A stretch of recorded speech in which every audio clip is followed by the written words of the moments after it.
In a show that, while it has disappointed me a little bit from time to time, has never been bad, as far as I'm concerned. It's odd to say that I believe this is actually the mid-season finale of the second season, Yesterday's Lies, was a breath of fresh air, because the show didn't necessarily need one of those, and yet I still feel like this episode qualifies as that. As good as this show usually is, it's also formulaic to a point.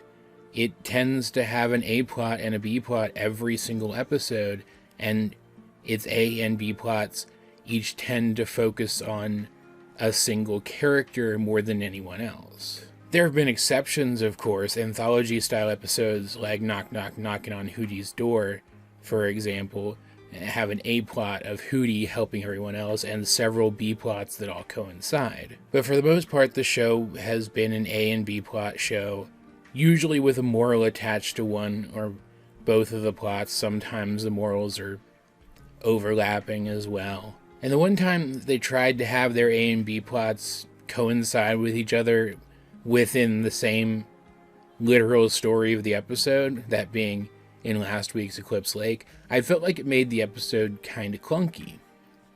So I appreciate that they effectively dropped that formula for this episode to tell this story in a more effective way. The closest thing that this episode had to a B plot was Luce's mom, Camila, finding out the truth about what Luce has been up to this entire time and about who exactly it's been who's been living in her house this whole time, too. I also want to commend the episode right out the gate for not only giving us what I had hoped would more or less be what the other Luce turned out to be, but in a really interesting and unexpected way, while also at the same time giving us a satisfactory answer for who wrote those letters to Camila from camp. They could have gone so cliche with all of this, and I didn't expect that they would, but I still hoped that they wouldn't, because that's so much less interesting, and the show lived up to my expectations, and then some. In this episode, Luce has finally built some facsimile of a portal door. It's not exactly to the same specifications as the one that Ida used to use, but she hopes that it'll work. And technically it does. It's just Earth and the Boiling Isles aren't the only dimensions out there. Like, I know those aren't literally. It's like the human realm and the demon. You get what I'm saying. They aren't the only ones.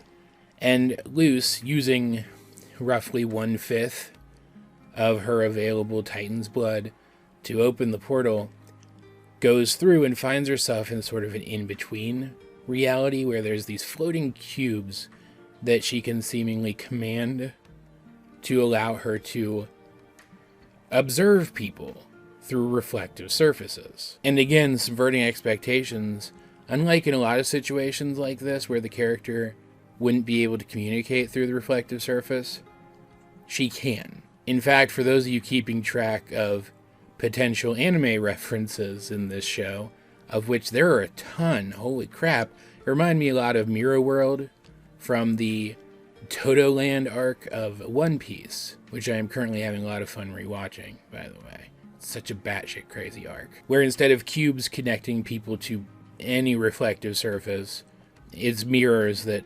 correspond to mirrors in the real world. I'm not as sure that this one is a reference as I am some of this show's past references, but it definitely feels like it could be, and I appreciate that. And via this ability to observe people, she discovers that there's someone else living her life back home, confronts that person, but in doing so discovers that they're just a scared kid. A scared kid from the demon realm who escaped a horrible life there and found a better one on Earth in a much more real way even than Luce did, because at the end of the day, Luce's thing wasn't nearly as serious as what this character, Vee, was going through, right? And I think that served as a bit of an awakening for Luce.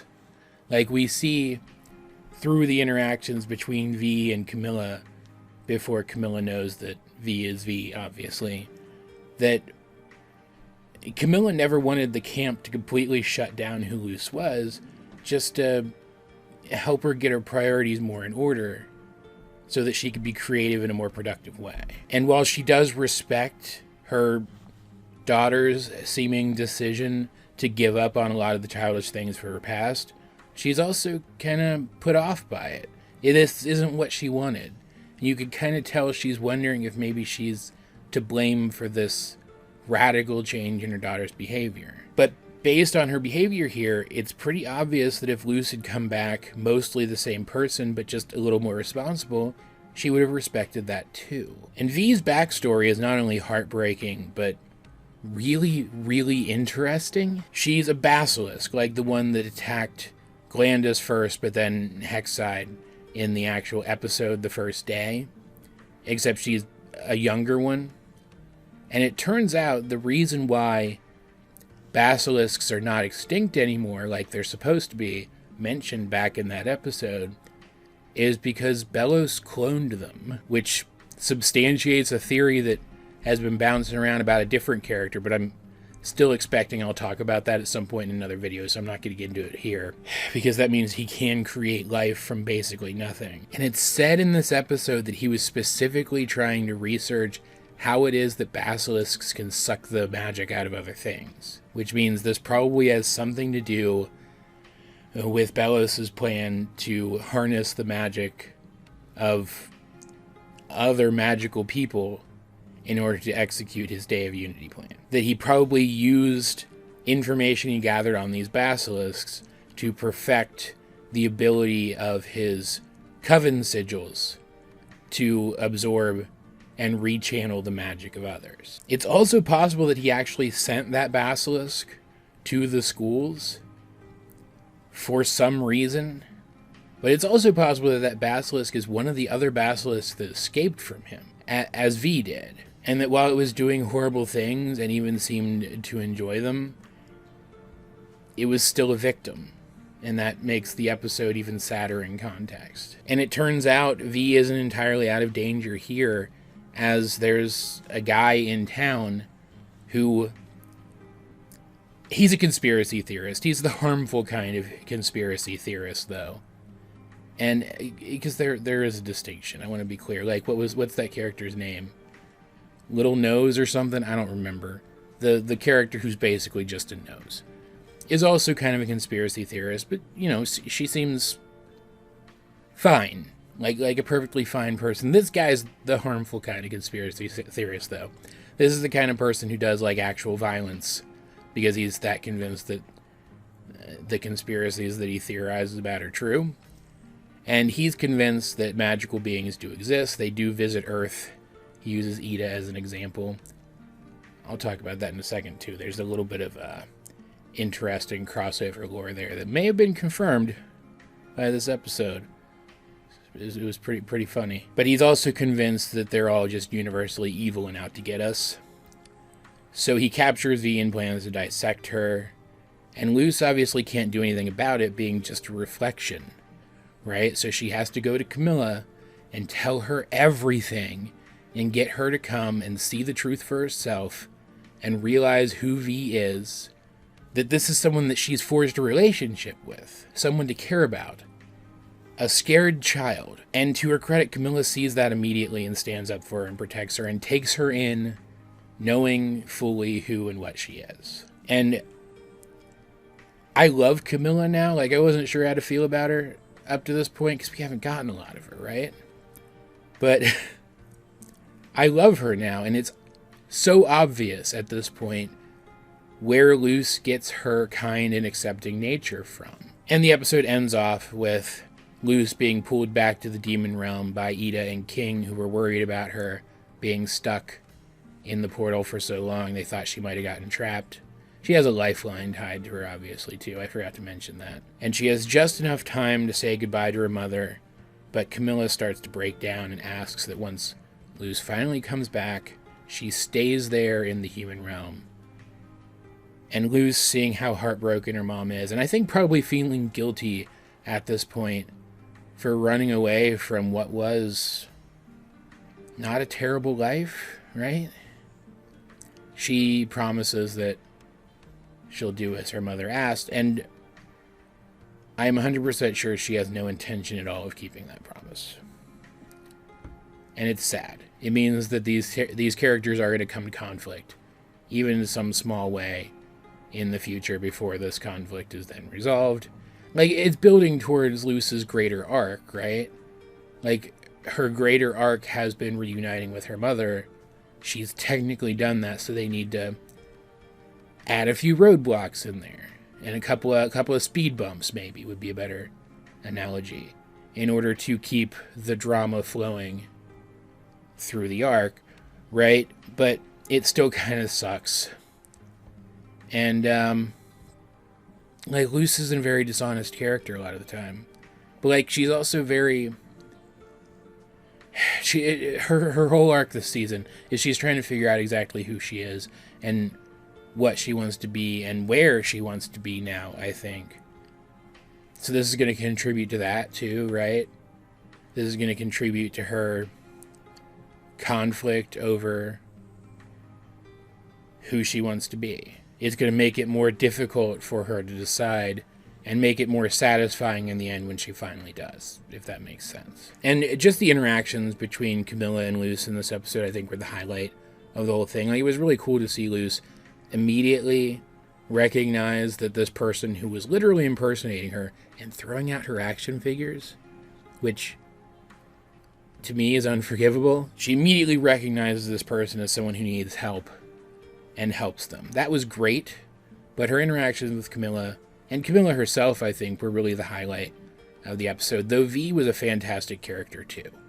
I fell in love with this character immediately. I think she's great, one of the best characters in the show, and it really sucks that she's stuck back in the human realm, which means we can't get a ton of her until at least communication between the demon realm and the human realm becomes more consistent. And I mentioned that this episode so satisfyingly solves that question of who was sending those letters to Camila. Vee herself is that answer. She went to camp in Luce's place and used it as an opportunity to learn about humans, and that's why the letters seem kind of shaky to start, but improve over time. Also, if you guys haven't looked it up yet and weren't able to tell immediately like I did, look up who plays Vee, who voice acts Vee in her natural form, because it's absolutely perfect.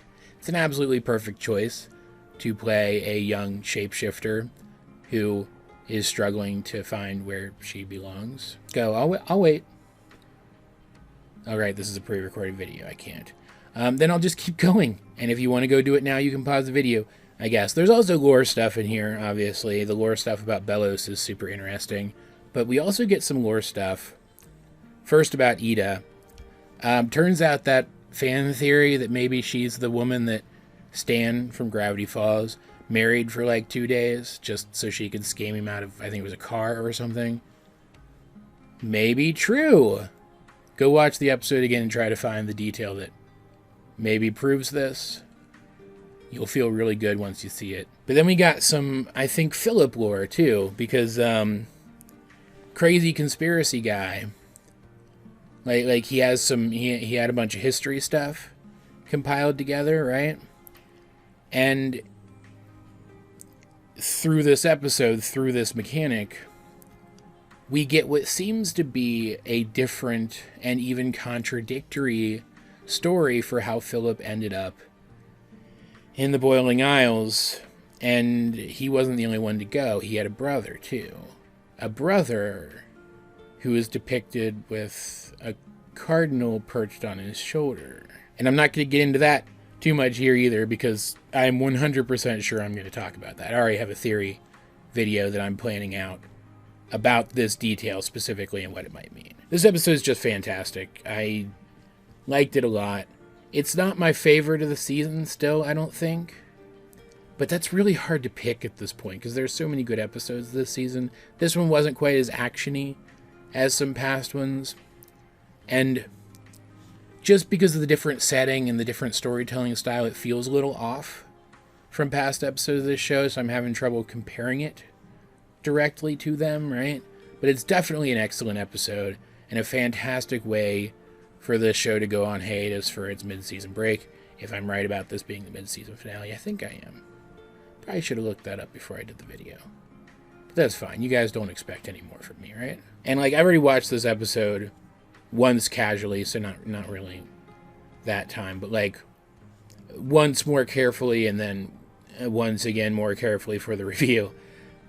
And I do expect I'm going to watch it a couple more times because, again, there's a lot of lore stuff in the background of this one. There's probably stuff that I haven't even noticed yet, like even cursorily. It, in the end, simultaneously managed to be the same kind of stuff that I expect from the show, that being the subversion of expectations and really strong character and storytelling, while still feeling like something new, and I think that's a real accomplishment. And, like, I feel like the lore stuff in this one in particular is going to be kind of a linchpin in really working out exactly what's going on with Bellows and his plans going forward, which makes this episode even more special. All of that said, though, of course, as per usual, I'd like to know, what do you guys think of yesterday's lives if you have seen it? Let's get a discussion going in the comment section down below. And while you're down there, you might as well like the video, share it with anyone else you think would enjoy my content, subscribe. If you haven't, you can also check out the various ways you can help out the channel, as well as links to all of my social medias. Those will be in the video description. But either way, this has been AJ22, and I will talk to you guys later.